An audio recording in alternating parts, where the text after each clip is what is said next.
नायका देवीचं मंदिर आहे. इकडे आम्ही दर्शन घ्यायला आलो. हे खंडोबाचा म्हणजे छोटा भाऊ, 2 नंबर भाऊ, त्याचं हे मंदिर आहे. इकडे आम्ही दर्शन करायला आलो. हे बघा, हे गेट आहे आणि इकडून असं आतमध्ये जायचं आहे मस्तपैकी. आणि आम्ही इथे प्रसादी घेतली. यांच्याकडे प्रसादी एकदम स्वस्त आणि मस्त मिळते. यांच्याकडे प्रसादी दरवर्षी यांच्याकडेच प्रसादी घेतली जाते. आणि असं वरती इथून असं आपल्याला देवीच्या मंदिराकडे जायचं. आमच्या घरातले सगळेजण दरवर्षी येतात ते ह्यांच्याकडेच प्रसादी घेतात. आणि इथून पहिलंच आहे यांचं दुकान. आणि इथून आपण पुढे जाणार आहोत. आणि पुढे एकदम मग पुढे असं चालत जायचं आहे. आणि तिकडे पुढे ते मंदिर आहे. जसे इथून असा स्टेप जातो नायकोबा मंदिराचा. हे पहिलं नंदी आहे. ते नंदीचं दर्शन घ्यायचं.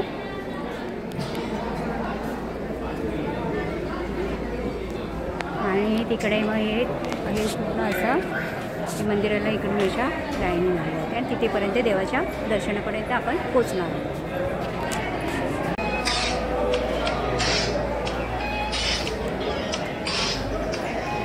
मस्त लवकर सकाळी पहाटे आलं की लवकर दर्शन होतं. तिथे गर्दी असते इथे भरपूर.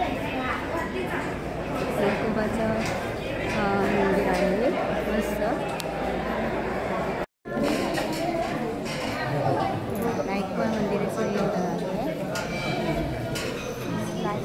सगळीकडे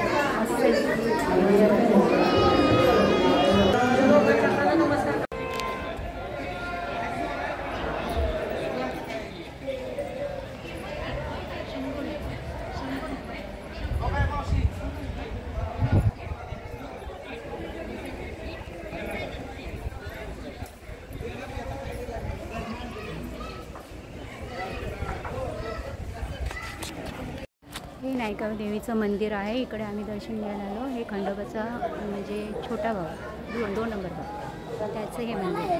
तिकडे आम्ही दर्शन करायला आलो. मस्त आहे. सकाळी निघालो होतो आणि मस्तपैकी आमचं दर्शन झालं.